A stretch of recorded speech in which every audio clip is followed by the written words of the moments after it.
তিনটি লক্ষণ দেখলে বুঝবেন লোকটি পরকীয়ায় লিপ্ত আছে, সে গোপন গুনাহে লিপ্ত আছে। নবীজি সাল্লাল্লাহু আলাইহি ওয়াসাল্লাম নিজে বলে দিয়েছেন, যারা গোপনে গুনাহের কাজ করে, যারা অন্যায় কাজ করে, গোপনে জেনার কাজ করে, আল্লাহ তাআলা দুনিয়াতেই তাদেরকে তিনটি শাস্তি দেন। নাম্বার ওয়ান, এক নাম্বার হচ্ছে তাদের চেহারা নষ্ট হয়ে যাবে, চেহারার কোনো সৌন্দর্য থাকবে না, তার চেহারার বিউটি কিউটনেস এগুলো নষ্ট হয়ে যাবে। দেখবেন আপনার ঘরের ভিতরে যদি কারো চেহারা দিন দিন নষ্ট হয়ে যাচ্ছে এরকম দেখেন, হতে পারে সে গোপন গুনাহে লিপ্ত আছে। সুতরাং বর্তমানে এই পরকীয়ার সমস্যাটা ঘরে ঘরে ছড়িয়ে পড়েছে। অনেক স্বামী আছে স্ত্রীকে রেখে তারপরে সে পরকীয়ায় লিপ্ত হয়, অনেক স্ত্রী আছে স্বামীকে রেখে পরকীয়ায় লিপ্ত হয়ে যায়। সুতরাং এক নাম্বার লক্ষণই হচ্ছে যার চেহারা নষ্ট হয়ে যায়, আল্লাহ পাক রব্বুল আলামিন তার চেহারায় কোনো নূর দেন না। দেখবেন যারা ভালো কাজ করে, আল্লাহর ইবাদত করে, চেহারা কালো হলেও চেহারার ভিতরে একটা নূর থাকে, তার চেহারার দিকে তাকাতে মনে চায়।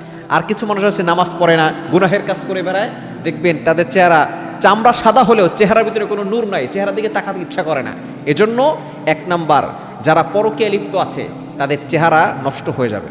নাম্বার টু, দ্বিতীয় নাম্বার হচ্ছে তাদের রিজিকের ভিতরে সংকীর্ণতা চলে আসবে, রিজিকের ভিতরে কোনো বারাকা থাকবে না। টাকা পয়সা ইনকাম করবে কিন্তু সে টাকা দিয়ে কোনো কিছুই করতে পারবে না, দেখা যাবে সব শেষ হয়ে যাবে, রিজিকে কোনো বরকত থাকবে না, রিজিক আস্তে আস্তে সংকীর্ণ হয়ে যাবে।